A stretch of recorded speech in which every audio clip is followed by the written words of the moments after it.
Okay, it's 12:30 in America and 7:30 in Israel, where Rabbi Dr. Ari Zivotofsky is. A pleasure to welcome him back to Torah in Motion.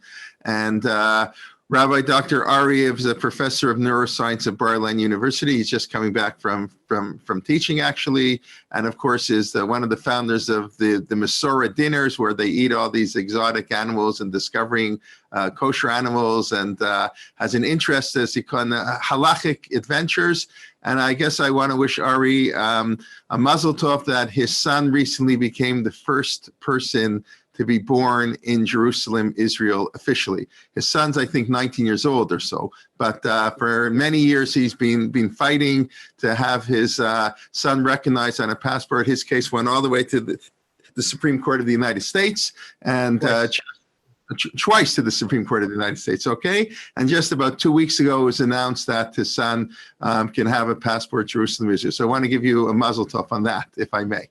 Okay, and Lakasha, Dr. Ari, we're looking forward to a turkey type shear. Okay, let's go. Okay, so I see that we have a lot of people here from Israel and from Canada, and in both places today's a regular work day. But if I understand that in the United States of America, at least still it's a holiday. Who knows what's going to happen now with the far leftists that are taking over?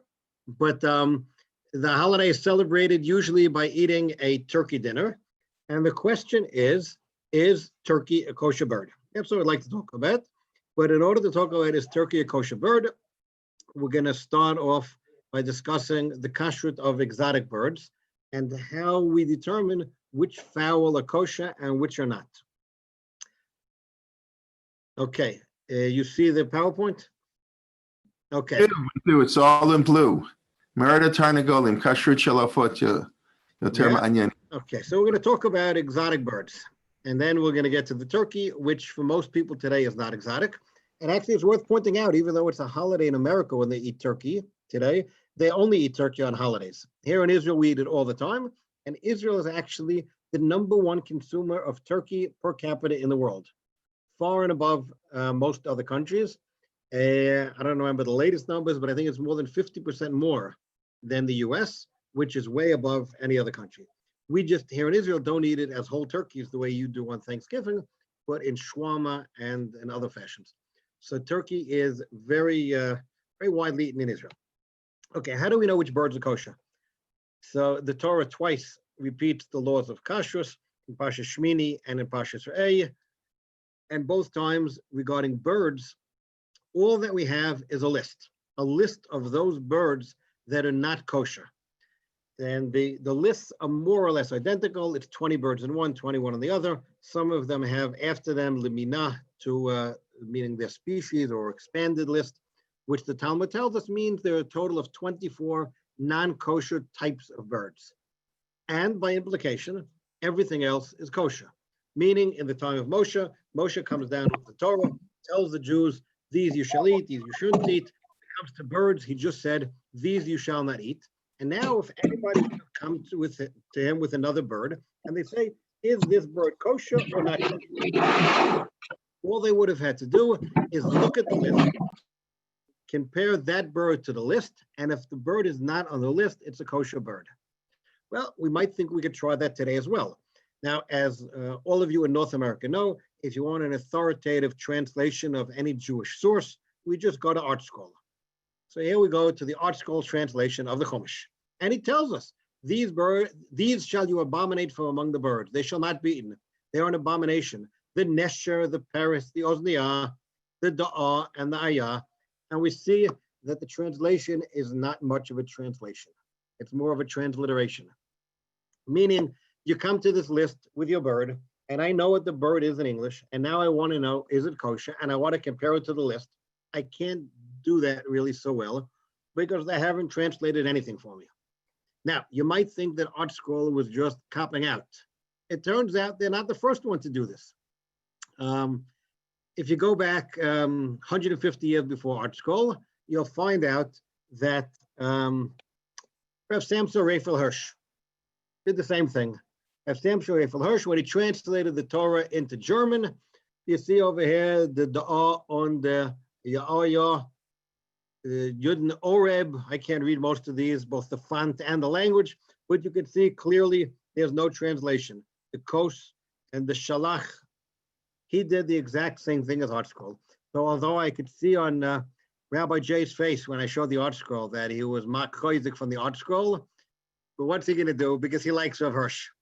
And Rav Hirsch did the same thing. And why did Rav Hirsch do it? And why did Art Scroll do it? Because they understand that this list could have halakhic significance. Meaning, if I have a bird and I now want to use the biblical method of identifying a kosher bird, what I would do is compare it to the list. And if it's not on the list, it's kosher. But now if I have my translation into German, and in the mid-19th century, a German Jew wants to know if a new bird is kosher, he would come and look at Rav Hirsch's translation, and if it's not on the list, he might think it's kosher. And Rav Hirsch wants to avoid any such possibilities. Even though, as we'll see in a minute, today this list has no halachic significance, we don't use it anymore.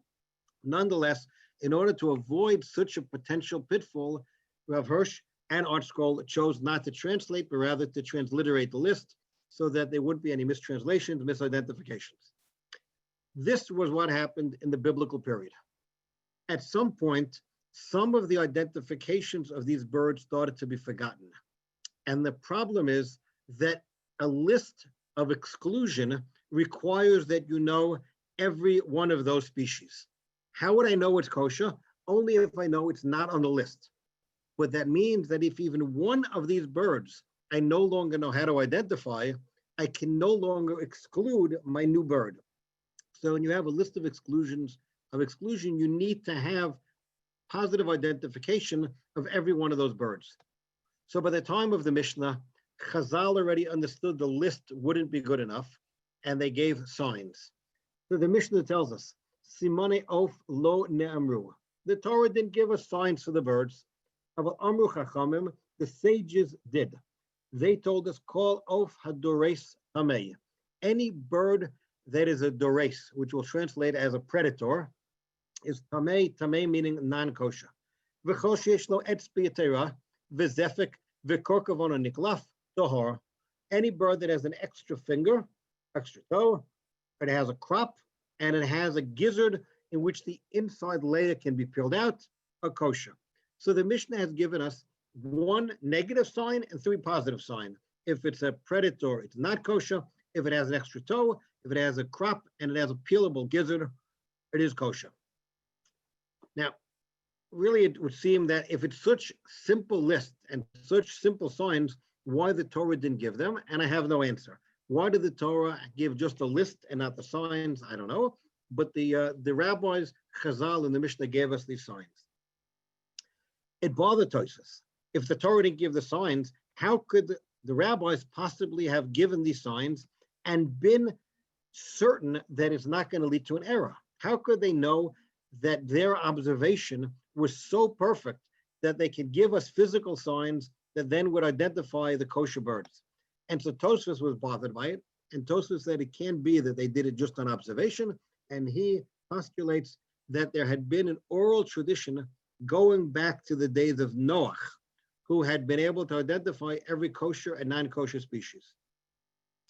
Okay, so it seems we have this list. Great. So today I want to know if turkey is kosher. What do I do?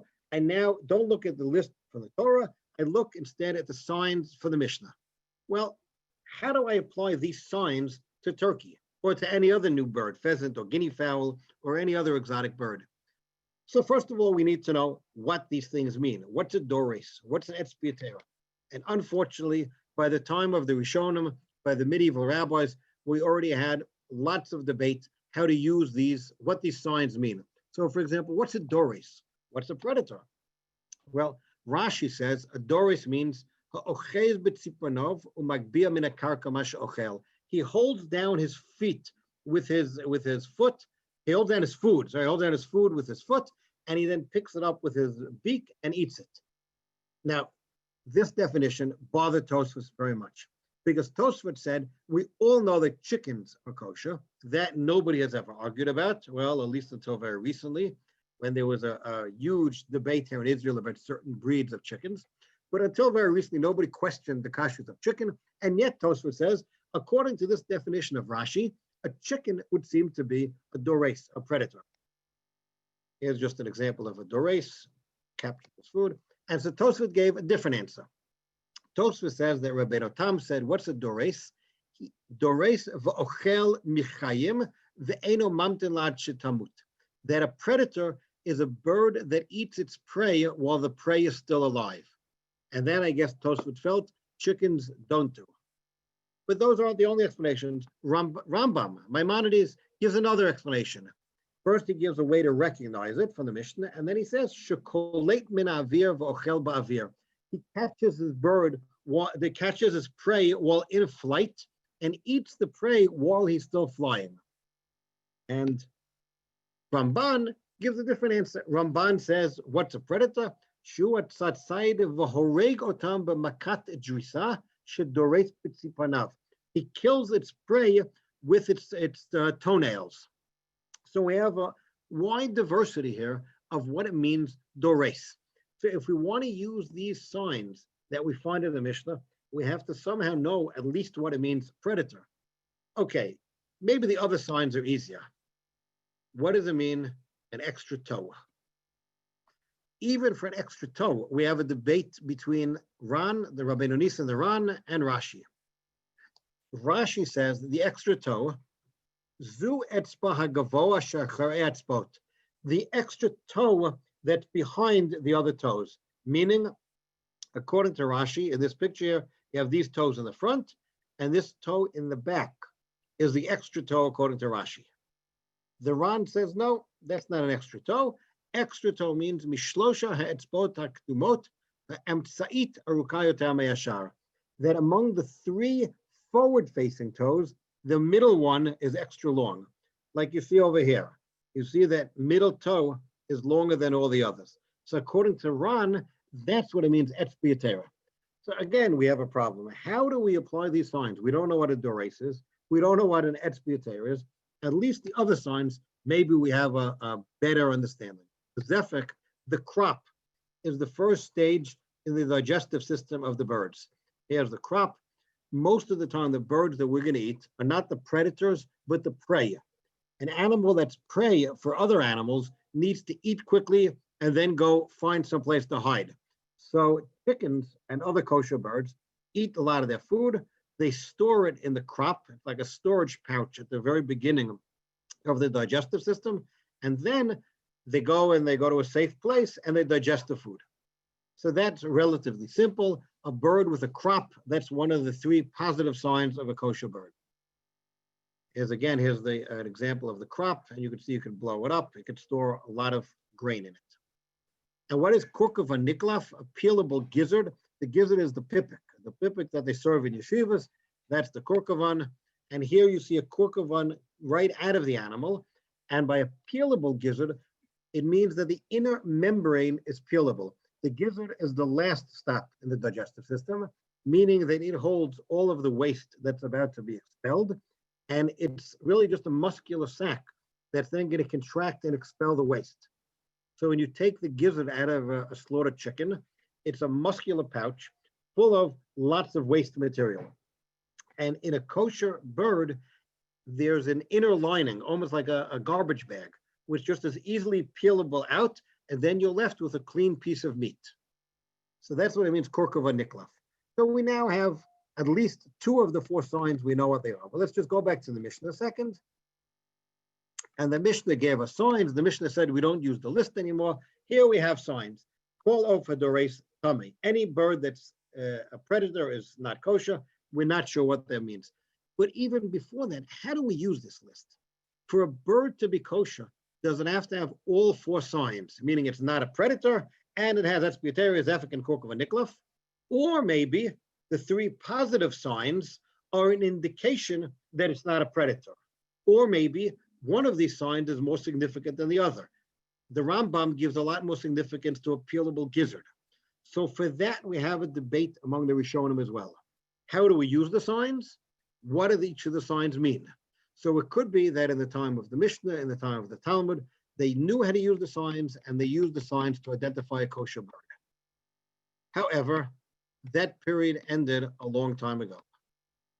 just here's a gizzard with the membrane peeled out. You see it's a thin membrane. Everything is taken out with it, and you're left with a clean piece of meat. And here is a korkovan from an ostrich. We did an experiment. We wanted to see if the ostrich korkovan would kill. Okay, by the end of the Talmudic era, these signs weren't serving their purpose, because the Talmud tells very cryptically a story, which Rashi then elaborates on. The Talmud tells us, Golsa da Agma, some kind of bird, Asira. It's prohibited. Why is it prohibited? Because Chazua de Darsa, they saw that it was a predator. What's going on here? So Rashi tells us. Rashi says that Ruach HaChamim should doreset v'ochelet. They saw that it was a predator and it would eat. And what happened is that nearly the of habala fanenu yesh lomar shema yidros. Any new bird that comes to us, any bird that we're not familiar with, we have to be concerned that maybe it's a predator. Why? This particular bird, they used to eat it, meaning the Talmudic rabbis had ruled that this Tanagosa da Agma is permitted, and Jews in whatever region were eating it. And then what happened was, La'achazman, Ru'usho Doreset. They saw that it was a predator. And therefore, as the Talmud says, they prohibited it. So Rashi is telling us an amazing story. In the Talmudic period, we're dealing with rabbis from the Talmud who found a new bird, or a bird that they weren't so familiar with. They decided that this bird is permitted, and they let people eat it. And then as they observed the behavior of this bird, they realized that it was a predator, and they turned around and they prohibited the bird. Based on that, Rashi says we can no longer use the signs that are found in the Mishnah. Rashi says any bird that we're not familiar with, we have to be concerned it might be a predator. And therefore, ein of ne'achal lanu el b'mesoret. The only way we could permit a bird today is with a tradition. And therefore, and what does that mean? Shemasu lanu avotenu b'tahar, that we have from our ancestors that it's a kosher bird. V'shalom masu lanu, if they haven't given us a tradition, yesh lochush, we have to be concerned it's a predator. Uva mesoret, with a tradition, yesh lanu l'smoch, we could rely on that. So what Rashi is saying is that you can't permit a bird based on the list in the Torah. You can't permit a bird based on the signs in the Mishnah. The only way to know if a bird is kosher, you come upon a bird that you're not sure about, you have to bring it to your grandmother and say, Safta, did we eat this bird? And the only way that we could permit birds is when your teacher, when your grandparent tells you that this bird is a kosher bird. Now, what that means is that whatever there was in a particular generation, if there were X number of birds that are kosher, in the following generation, the number of kosher birds that we're going to have is either X or less than X. You can't, in theory, create a Masorah. Masorah means that the previous generation told you it was kosher. Now, this is what Rashi wrote in the 11th century, the early 12th century. What did the halacha determine? Well, if we jump to the Shulchan Aruch, written in Sfat in the 16th century, the authoritative source of halacha for most Jews, and in particular the Sfardim, when the Ramah argues, and we'll see in a minute where the Ramah disagrees over here, the Shulchan Aruch brings everything that we've talked about till now. First, he starts and says that in the Torah there are 24 species that are not kosher. Everything else was kosher. Then he brings us the signs that we read in the Mishnah, and he elaborates on the signs a little bit. And then at the very end, he says, you can see the second to last line, the af al pi sheyesh lo gimel simanim elu, even though it has these three signs that we talked about from the Mishnah, ein la'ochlo, you may not eat it. Why? Exactly like Rashi said, lefish anu choshesh and shemahu dores. We're concerned that this bird is a predator. So how can you eat it? El im ken yesh la masoret shemasru lahem avoseim shuhu tahara. The only way to permit it is with a tradition. And then the Shulchan Aruch says, but you know what? There's one out. There's one case where maybe you could rely on the signs. He says, what is our concern? Our concern is that the bird is a predator. I said, well, what if I know definitively that it's not a predator? How do I know definitively? Because God created this bird in such a way that there's no way it could be a predator. And that's what he says. Yesh omrim shekolov shechartumo rachav. If it has a wide beak, v'kaf raglo rachava. It has webbed feet, kishel avaz, like a goose. B'yadua she'eno dores. I know that it cannot be a predator because physically, a goose with a wide beak and a webbed foot can't be a predator. Therefore, mutar b'achila im yesh lo shosha simanim b'gufo. It's permitted if it has the 3 physical signs.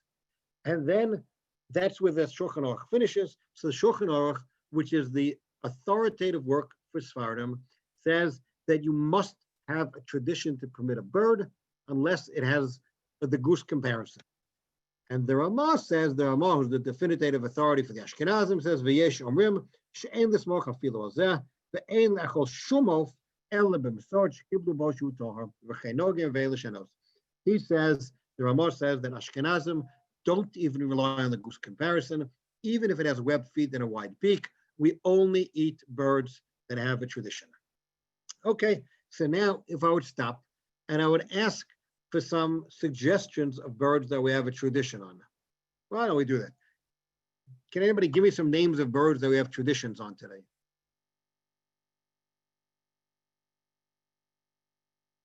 Okay, maybe we got one in the chat here. No. Chicken. Chicken. Okay, we talked about chicken. Chicken, everybody seems to agree. Somebody wrote doves. Doves we have a tradition on. They're not commonly eaten. Somebody else wrote pheasant. We'll talk about pheasant in a moment. Duck, indeed, there are several types of ducks. How about pigeons? Pigeons. So we have quail. Well, we'll talk about that in a minute. Again, geese. There are a few types of geese. And if we leave the chat open for a little longer, maybe we'll get up to 8 or 9 different types of birds. Meaning that today we could probably list 8 or 9 birds that have a tradition that we could transmit to the next generation. Now, in the mid-19th century, a bunch of rabbis realized that just like in academia today, it's publish or perish. If you want to make a name, it's good to write a book. And the rabbis in 19th century Europe and North Africa always were answering questions from the local shoichet. And so there were lots and lots of books from the late 18th, early 19th century on Hilchos Shechita. One of them was written by a rabbi in Livorno, Rabbi Yitzchak Cohen, called Zivotofsky Cohen. And in this book, which was primarily about Shechita and Treifus, he included a list of those birds that he had a Masorah on. And it wasn't 8 or 9 like we just listed, but rather 30 birds. And here you see a diagram that he drew showing the 30 birds that he said that he had a tradition. He even had students color many of these pictures. They didn't have color printing, it seems. So we have some editions today of this book that are colored and some that are black and white. And he gave the Italian name, which is really like the Latin name, as well as the Hebrew name of these birds. So he said that in Italy, 200 years ago, he had a tradition on 30 birds. Now, some of these are unmistakable. I mean, sure you could all tell me what number 7 here is, right? I think everybody recognizes the peacock. And indeed, he gives it the Latin name, peacock, calls it tavas in Hebrew. And the question is, would this be sufficient in order for us to determine that a peacock is kosher? We'll get to that hopefully in a minute. Some of the others here, this is clearly pheasant. Some are easy to identify. Some are harder to identify. You'll notice he doesn't have chicken here and he doesn't have turkey here. Okay, so before we get to the turkey, I want to give you a few examples of some other birds. What happened was we realized about 30 years ago that the entire world of kosher fowl had changed in the last few generations. If you go back 1,000 years or 500 years or 200 years ago, every little town had their own shochet, and every town, all the shechita was local. There was no refrigerated trucks that could take meat for hundreds of miles, meaning that every town in Eastern Europe and every town in North Africa and all the Jews in Yemen and Iraq and Iran, each town had their own shochet, and those shochtim were experts in the local birds. And every town knew which bird was kosher in that region and had probably no clue about other regions. What has happened in the last 200 years is that two things have changed. One is that all of those places which had traditions no longer have Jewish communities. Eastern Europe is essentially empty of Jewish communities. North Africa, other than Jerba and a small community in Morocco, there's almost nothing left. Iraq, there are no Jews left. On the other hand, there were no traditions regarding North American birds, as there was essentially no Orthodox community in North America. And Israel had a very, very small community. Today, the overwhelming majority of the Jewish world is in North America and in Israel. And the second thing that changed drastically is the centralization of food production. As opposed to 200 years ago, when all the Shechita was local, today, all the Shechita is centralized. And there are plants today that are shechting 80,000 chickens a day, something that was unheard of 200 years ago.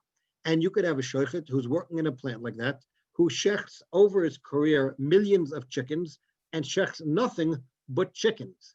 Unlike what existed 200 years ago, where unquestionably the shochet knew the local birds. We realized this a little bit late for most of the Eastern European shochtim, where essentially the communities were gone by the time of the Holocaust. But for the North Africans, they left North Africa more in the 50s and 60s. So we decided to try to look for some of these traditions. One of them that we looked for was traditions on the pninia, on the guinea fowl. And here you see you have Mahmoud, me and Chavrus Ari Greenspan, who I did this work with many years ago, holding guinea fowl. And what we did was, okay, let's see if the video now works.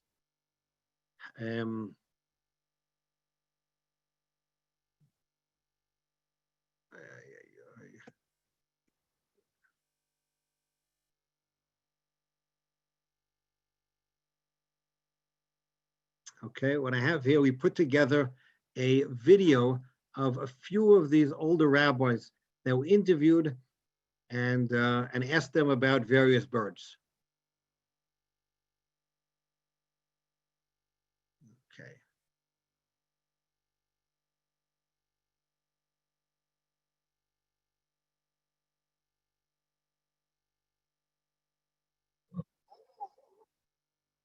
Okay, hold on.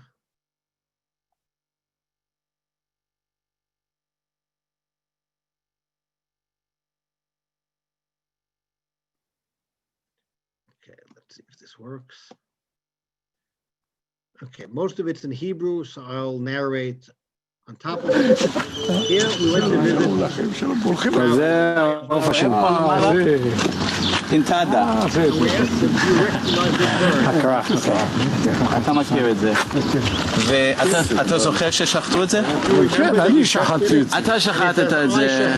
יפה, שחטת את זה. זה באלג'ריה, באתנה.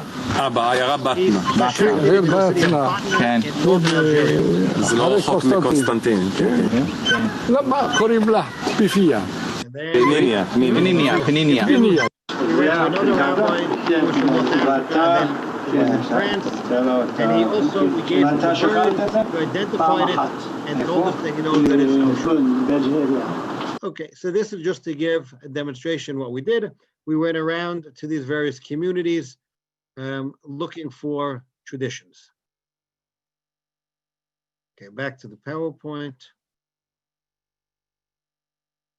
And Rav Mahmoud told us that he has a tradition on it. And here you see Rav Mahmoud examining the bird, taking out the gizzard and the crop. Okay, so now we get to turkey. We now have the principles. The principle is very straightforward, that we had a list originally of non-kosher birds. We no longer use it. We had signs in the Mishnah. We no longer use them. The principle is very simple. Ashkenazim and Sfardim, the only way we know which birds are kosher are if we have a tradition, a Masorah. And now the problem with turkey. Where is turkey from? Turkey is a New World bird, meaning it made it to Europe at the very, very beginning of the 16th century. It spread very quickly around Europe to the point that Shakespeare in Twelfth Night mentions the turkey, but it spread around Europe quickly, and it seems the Jews even started eating it. The problem is that there is no way that there could have been a tradition about the turkey. The turkey simply did not exist in Europe until the 16th century. So how is it that the turkey is a kosher bird if we only eat birds based on tradition? Okay, I guess we could ask, time's running. We're not going to open it to suggestions. Let me give you some of the answers that have been proposed. But first, what's fascinating is in the 16th and 17th century, as far as I could find, there are no responsa with questions to the rabbi that says, is Turkey kosher? Simply nobody asked it. By the 17th century, there are questions regarding treifot in Turkey, meaning the Jews were eating turkey, and they're asking questions about the defects that were found in the turkey, and is it kosher? But nobody in the 16th or 17th century asked, is turkey kosher?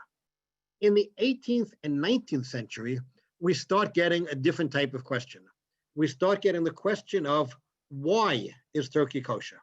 Meaning by that point, it's a given that the turkey is kosher, and the questioners are asking the rabbinic authorities, why? How could it be that the turkey is a kosher bird?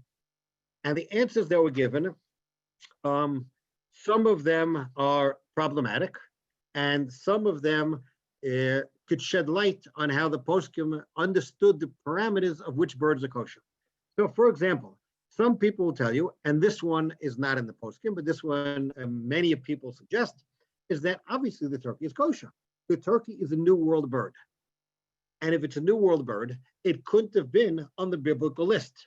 And after all, that's where it all started. There's 24 non-kosher birds in the Tanakh, in the Chumash. Any bird not on that list is kosher. Obviously, the turkey, as a bird from North America, could not have been on that list.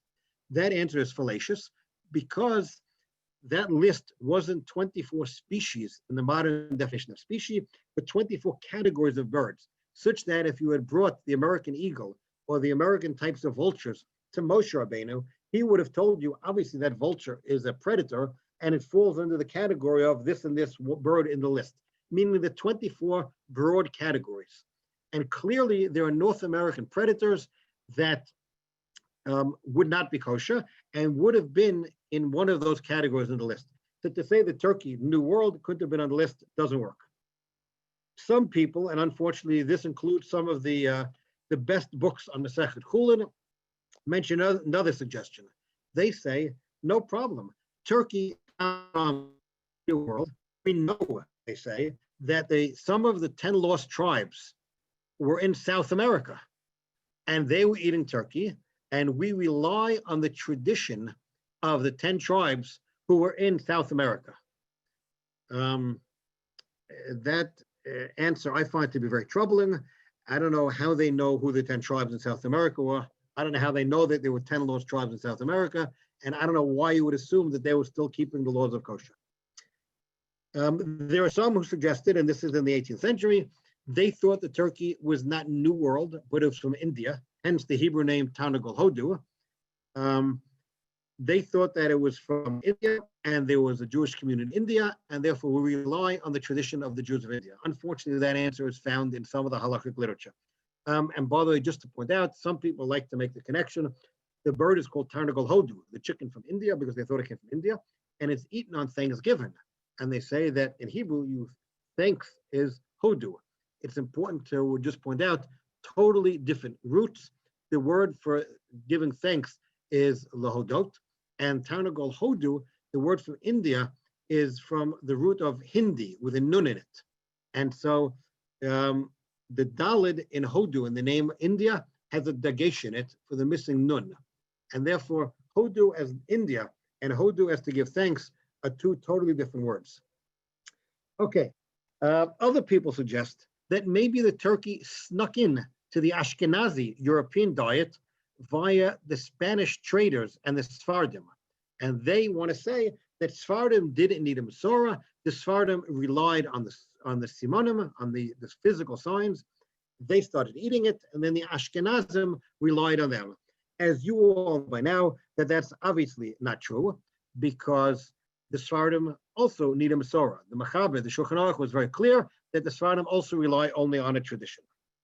Okay, so what are some of the possible answers of why the turkey is kosher and how it snuck in? So one possible answer given by an important 19th century authority is that it could be that although the Shulchan Aruch and the Ramah require absolutely a tradition, and the Ramah was nothing other than a tradition, even with birds that have web feet and a wide beak. It could be that we don't paskin like that. It could be we don't always paskin every single ruling of the Ramah, and that indeed the rabbinic authorities in the 16th and 17th century were more lenient regarding accepting new birds. So it could be not that it's stuck in by the Sephardim, but rather that there were rabbis who didn't paskin like the Ramah in this. There are other 19th century authorities who say, nope, how did the turkey get in? The turkey is just a big chicken. It's a big, funny looking chicken. That answer opens a Pandora's box, because the turkey and the chicken are really not very closely related. If you're going to let the chicken in the door let the turkey in the door via the chicken Masorah, you've now opened the Pandora's box, which lets you let in lots of other birds, including the guinea fowl and the pheasant and lots of other birds that are more closely related to the chicken. Others have said, you know why a turkey is permitted?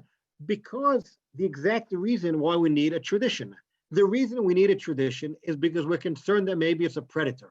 What the Arugas Abosim said at the beginning of the 20th century is that we have been observing the turkey for hundreds of years, and he only requires 12 months, by the millions of birds. And we know that a turkey is definitively not a predator. And therefore, the Arugas Abosim says, we could permit a turkey without a tradition because we have no concern that it's a predator. Now, that again opens the Pandora's box, because it means that other birds, if we observe them and we could state definitively that it doesn't answer to any of the criteria of what a doris, a predator, is, then we can also permit that bird. I think that the simplest answer, and the answer that the Netziv gave, is much more fundamental. Before we get to that, I just want to point out, we're asking now again why the turkey is kosher. We're not asking is it kosher, because across the board, Jews have now pretty much accepted turkey. I looked and inquired and have yet to find any kashrut organization anywhere in the world, from left to right, that does not certify turkey as kosher. There are individuals who don't eat turkey. For example, the Darkei Tshuva brings down that in the early 19th century, there was the famous Frankel family in Russia, that when you married into the family, you wrote in the ketubah that you were not going to eat turkey. And then there were a few individuals that we know about. Rav Yaakov Kamenetsky had a personal chumrah that he didn't eat turkey. Rav David Lifshitz, the Rosh Yeshiva from YU, it's known that as a personal chumrah, he did not eat turkey. But it was a personal chumrah, and he emphasized to his children, his three daughters, that they don't have to take upon that chumrah. And I spoke to his son-in-law, Professor Waxman, who says, no, they eat turkey, and it was with the blessing of his father-in-law. So it was a personal chumrah of Rav David Lifshitz. So the overwhelming majority of Jews eat turkey. One other exception, descendants of the Shlah have a tradition that the Shlah told his descendants, because there was no Masorah, not to eat turkey. Now, what's amazing is the Shlah wrote huge amounts, and nobody has been able to find any place in the Shlah where he mentioned that in his writings. Nonetheless, the descendants of the Shlah have this tradition, and you can find people who don't eat turkey because they say they're a descendant of the Shlah. But the overwhelming majority of Jews eat turkey. And I think the reason is what the Netziv said. The Netziv said that you want a Masorah in order to permit a bird? I have a Masorah on turkey, the Netziv said. He said, where do I have a Masorah from? My grandparents told me they eat turkey. That's a Masorah. My teachers told me they eat turkey. That's a Masorah. Now you're going to come and start telling me it can't be. Where could the Masorah come from? There was no turkey 500 years ago. The Netziv said it's not your job to ask what happened 500 years ago. Like the famous story when Hillel was teaching the Ger, when the Ger wanted to be a convert to be a Kohen Gadol. And Hillel says, fine, I'll convert you. And he starts teaching him Aleph, Bet, Gimel. And the next day he comes back and Hillel starts telling him Bet, Gimel, Aleph. And the guy says, wait, but yesterday you told me the other way. He said, exactly. You have no outside method of confirmation.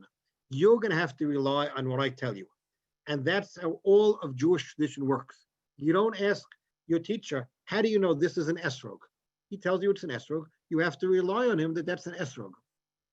And that's true with everything, from the Aleph Bet, as Hillel said it to the non-Jew, to the potential convert, to the most complicated things. Judaism is a mimetic tradition where we rely on the previous generation. You ask the parents and the grandparents and the teachers. And what the Netziv said is you are not obligated to start digging back and saying, but it can't be. If the grandparent told you that the turkey is kosher, the turkey is kosher. You have a Masorah. The burden of proof, the Netziv said, is to now prohibit the turkey, which you can do, meaning that the Tanagolsa da Agma was found to be a Doris and they prohibited it. And then Netziv said that if the turkey was found to be, or any other bird was found to be a Doris, that indeed we would have to reverse the ruling and say it's not kosher. But the burden of proof today is on you to prove it's not kosher, not on me to prove it is kosher, because the Netziv says, I have a Masorah. So the question is, why is the turkey kosher? Well, today the answer is, because we have a tradition. You're going to tell me, but we can't. The answer is, we do. We have a tradition from the previous generations. Now, if you want to do a thesis and try to figure out how it got in, that would be very nice academically, but that's not relevant halachically. Halachically is all I need to know is that I have a tradition. Here are the statistics, actually. I forgot I put these in. Here's in Israel, we eat about 11.5 kilo per year per person. That was in 2016. The US is only 7.8, so we're way ahead of the US. And the world average is only 0.8 kilo per year. So Israel is far ahead of the rest of the world. Okay, and just a few other types of birds. And then I want to talk about one other North American bird whose history is very, very different than that of the turkey. The pheasant, the passion, is a very interesting story. That was the first bird that we started to research. As I said, actually, that was probably close to 40 years ago. And when we started researching the story of the pheasant, the first thing we found was that Professor Felix was really one of the experts in biblical and Talmudic flora and fauna. And Professor Felix had an article in the very first volume of the journal Tchumen, where he analyzed the kashrut of the pheasant. And he traced back the word passion all the way to Talmudic literature. And you see that in the Gemara, passion is a kosher bird. And then he traces it through the Rishonim. And you see passion is mentioned even in the Aruch, and it's mentioned in the Rishonim, always as a kosher bird. But the problem is, and this comes back to the question I mentioned about half an hour ago, could the pictures in that book serve as a sort of Masorah? And the answer is no. Masorah means a living tradition. Ish mipi ish. You have to show the bird to a person who could tell you that in my community, we ate this bird. And it's not even enough for him to say, I ate this bird. He has to be reporting a tradition of a community. And what happened with Professor Felix is he traced the passion all the way up to one generation ago. He wasn't able to get that last link. And you need that last link. It needs to be a living tradition, because otherwise we're concerned maybe what the Talmud called passion is not what we call passion. And indeed, that happened to other species. Tosfos says that what the Talmud called tzvi is not what we today call tzvi. And so names can change. So we sort of said, okay, Professor Felix looked it up. Professor Felix couldn't find that last link. And then we found also a response by Rav Moshe Feinstein. Rav Moshe Feinstein was asked about the pheasant. He said he was not able to find a tradition about the pheasant. Therefore, we have to treat it as non-kosher. So we were pretty much ready to give up. And then we were in the Beis Medrash, Ari Greenspan and myself, in the Gush. And we overheard Sarah Hananel, a guy who we'd become friendly with, talking in the Beis Medrash to a friend of his, not to us. He was reporting to his friend that once a week he would go to the Bezdin of Rav Kapach. And he would report the questions that came to Rav Kapach that week. And he reported that Rav Kapach that week had gotten a question about the kashrut of the pheasant. And Rav Kapach had said that he had a tradition that in Yemen, they used to eat the pheasant. So we tackled him in the Beis Medrash and we said, take us to your leader. And he took us to Rav Kapach. And Rav Kapach said, absolutely. I have a tradition that we ate pheasant in Yemen. But the question is, how do I know that what you're calling passion is what I called passion in Yemen? In order for me to really transmit a tradition to you, I need a pheasant, and I would like you get two pheasants. You're going to shecht one, and I'm going to shecht one. No problem. This was 40 years ago. We were sort of naive. We went off to the biblical zoo, which was much smaller back then. We said, do you guys have pheasants? They said, of course we have pheasants. They showed us the pheasants. And we said, could we buy a pheasant or two? They said, maybe. Why? What do you want the pheasant for? We said, no, we want to take it to a kapach and shecht it. And they threw us out of the zoo as fast as they could. It seems that zoos are not into shechting their animals. They're into preserving their animals. But eventually we found a few pheasants. We brought them to Rav Kapach. And here's Ari Greenspan shechting the pheasant in front of Rav Kapach. And then here's pheasant in that picture. And they're us in front of a pheasant cage. And we got this letter from Rav Kapach. And this is the transmission of Masorah. Rav Kapach writes, Ari Greenspan and Ari Zivotofsky from America came to him with a bird, the fasyon. It's in Arabic called this. In Taiman, it's called this. And I know that it's a kosher bird. It has all the kosher signs. V'yesh lanu boy masorah shuov tahara. We have a tradition that it's a kosher bird. And I've seen great rabbis have shechted it without any question. And therefore, they shechted it in front of me. And the sign on this in Tafshin Membet. Again, there's Rav Kapach confirming the tradition on the bird and transmitting the Masorah to us. Okay, we could talk about a few other Masorahs that we have. One more thing about pheasant, very interesting. This is the Really Jewish Food Guide from London. They publish this every year. I don't know if they still do, but for many years they did. Today everything's on the internet, but in the throughout the 20th century and early 21st century, if you wanted to know which foods were kosher, they had this book of several hundred pages telling you what's kosher. And in the introduction to the book, they explained what it means kosher. And they told you about meat, and then they told you about birds. And the Torah lists only the birds which are forbidden to eat, ostrich, owl, vulture. We cannot be sure of their true identity. So by tradition passed down, we know we can eat only poultry such as duck, chicken, goose, and turkey. Pigeon, pheasant, and partridge are also kosher. Fascinating. The United Synagogue in their Jewish Food Guide by the London Besdin says that pheasant is kosher. We contacted the London Besdin. We said, fantastic. We don't have to go out of Kapach. We have a tradition from you. Could we come to you, shech the pheasant in front of you, and get a Masorah from you? And the Dayanim looked at this list, and they realized that for decades, they haven't looked at the introduction. This had been reprinted year after year, and they only dealt with the rest of the book, what was kosher, what they were giving hashgacha certification on.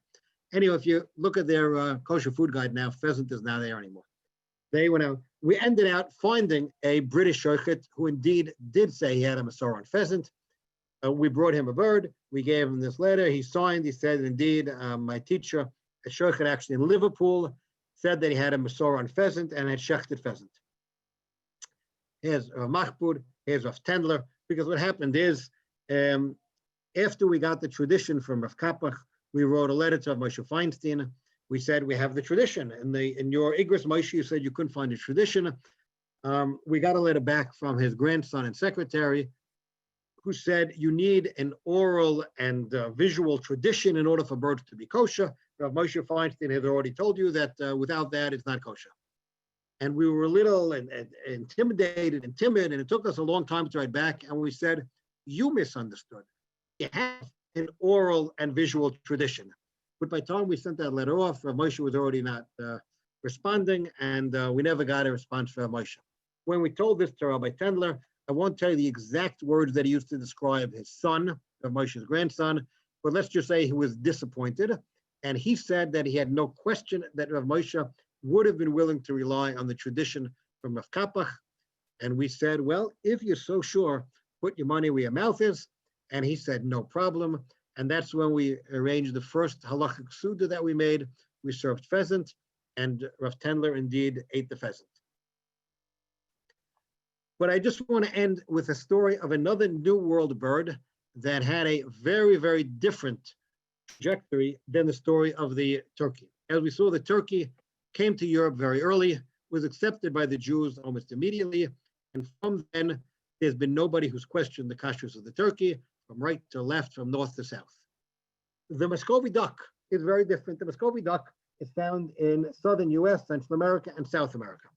Means that the Jews didn't right away get it in Europe. And the Jews that then came to New York, Baltimore, New England, Charleston, didn't see it right away. It was only when they started going a little further south that they started seeing the Muscovy duck. And the Muscovy duck is different than all other ducks. All other ducks that we're familiar with are old world ducks. the Muscovy is the only New World, and it's got this little thing up there. It sounds different. It looks a little bit different. And Bernard Illoway was the first one to really address the question. Bernard Illoway was a Hungarian-trained rabbi, left Europe because of politics, not Jewish politics, but he took the wrong side in the elections, and he had to leave Europe. And he made his way to America. He was the first Orthodox rabbi in the US with a PhD, highly educated, but very religious. And that didn't work well in America at the time. He couldn't keep a job. He was rabbi in Baltimore, in Cleveland, in Columbus, in New Orleans. People just didn't want his being makpid on halacha. Anyhow, he found himself in New Orleans, and in New Orleans, he finds that they're shechting Muscovy duck. And he knows what duck looks like in Europe, and this is not what the duck that he's familiar with looks like. So he said, where do you have the Masorah? And one person points to the next, it's from him, and he says it's from him, and he points to him, and finally they end up saying, no, it's the former cantor who now lives in Charleston. And Illoway does a little investigation, and he finds out this cantor is not even Shomer Shabbos, and as far as Illoway is concerned, there's no tradition on this duck, and there can't be. It's a New World bird. So if Illoway says, that's it, in my town, we're not shechting the Muscovy. And the shoichet says, well, you might be the rabbi, but I'm the shoichet, and I'm shechting the Muscovy. So they had a little bit of a disagreement, and then they both agreed, Ki mi Europe teitzei Torah. They were going to send a question to some European rabbis. And they sent a letter to Rav Samson Raphael Hirsch and to Rav Natan Adler, the chief rabbi of the British Empire. A phenomenal letter that we can't read the whole thing now, unfortunately, but it's just an amazing letter. Remember, this is Rav Illoway, Hungarian trained. Hebrew is not his native language. Every sentence is a play on a biblical line. Beautiful.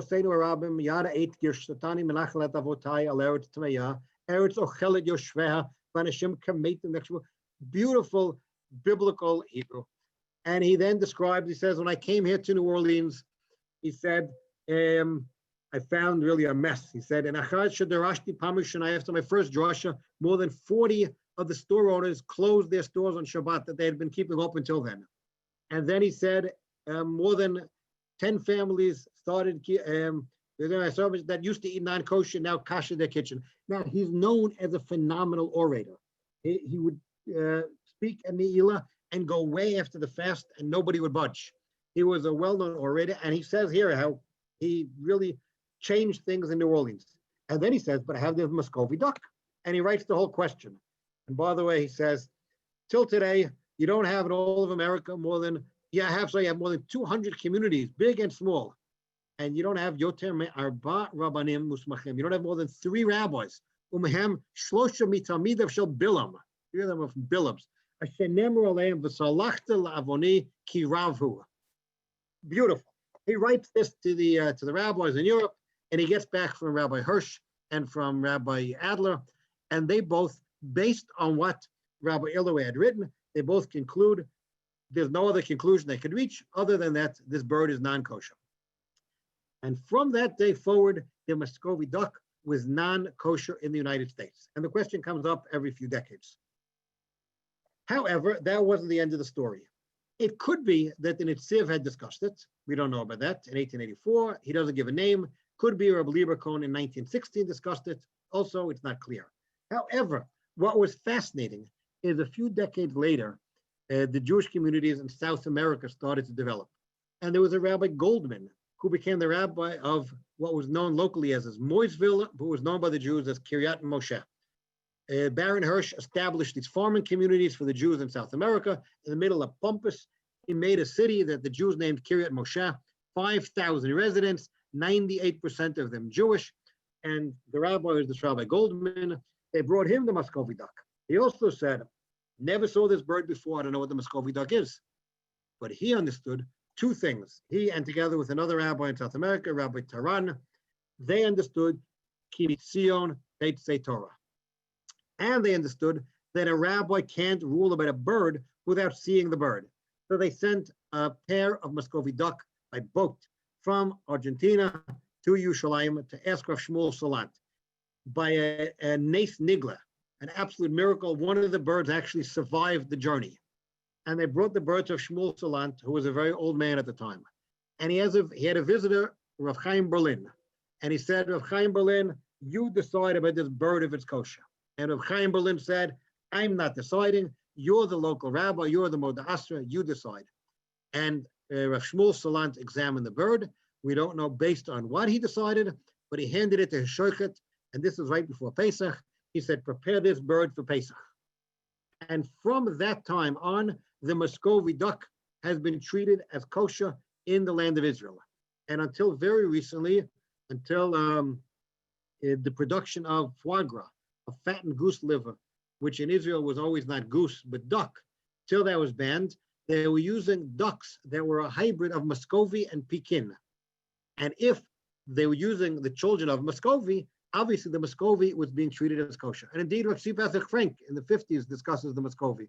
He says, I'm not sure why it's mutter, but we're already treating it as permitted. Rav Shmuel Salant permitted it, and I'm not going to reverse that. So we have from Shmuel Salant, we have from Tzvi Frank, and we have from just a few decades, last decade, when the chief rabbi of Kiryat Shmona, Rav, his name is escaping me right now, and Rav Tzfanya Drury was giving hashgacha on the foie gras. So the Muscovy duck, a New World bird, in the United States was treated as not kosher. In the land of Israel, for almost over 100 years, has been treated as kosher. The question, of course, came up again very recently. In 2010, it seems that there's a holiday in America that the non-Jews celebrate at the end of December. And at that holiday, they have a tradition to eat duck. So what happened was, there was a duck farm on Long Island that had run out of their usual Pekin duck when it came time to send the live ducks to the Satmar slaughterhouse. So they sent Muscovy ducks. The Satmar shochem had no clue the difference between a Pekin and a Muscovy. They slaughtered the Muscovy, and they started selling those as kosher. Those who follow Jewish politics know that there are two different groups of Satmar today. Well, when the other group of Satmar got word that the first group had shechted and sold Muscovy duck, whoa, did they make hay out of it? Because more than that, they said, not only do we not have a tradition, but it's an absolute prohibited bird because it's a doris. And they found online, this is my Hebrew translation, they found online a website, Muscovy Duck Central, where some woman who raises Muscovy ducks claims she saw a Muscovy duck being doris baby chickens. And therefore they said, you guys of the other Satmar over there, it's mamish and min tome. It's an absolute non-kosher species. Now, the problem is you could find descriptions like this from chickens as well. And we actually did an experiment. We're running out of time. We went to a duck farm here in Israel. We had them not feed their ducks for a day. We put out some baby chicks.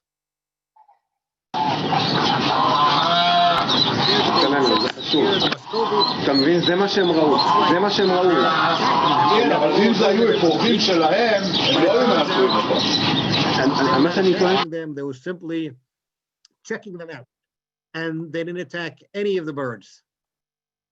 Anyhow, here's a Shmuel Salant. He permitted the Muscovy duck in 1907, 1908, right before he passed away.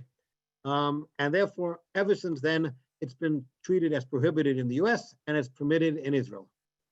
So that's the story of another New World bird that had a very, very different trajectory to its kashrut story than the turkey. Okay, we have 1 minute left for questions. Any questions? Thank you. Just let me ask you very quickly, do the Satmar eat it today? No, they don't eat it. When they realized the mistake, they also went back. Okay, I wasn't sure. Okay. No. But they said at first they weren't going to require koshering. It's a suffix. It doesn't have a Masorah. The other guys, though, were, let's see, video for the chickens. They're acting like, correct. That's what you could find that. You're going to find reports like that of chickens. You'll find, but it doesn't mean if you have one such report. Okay. So Rabbi, I'm waiting for you to have a picture of Rabbi Tendler eating swordfish. Yeah, that's not happening. Right. As you know, Ari has written the history of the kashrut of the swordfish, which basically was kosher according to everybody until 1951, I believe. If what they call the dag cherev is what we call the dag cherev. Right. But correct. The dag bal hacherev, you got to be precise how they called it, was treated as kosher around the Mediterranean basin until the 50s. Well, and actually, you know what? A different lecture, but also in New York, the Igor Rabbanim in the 20s.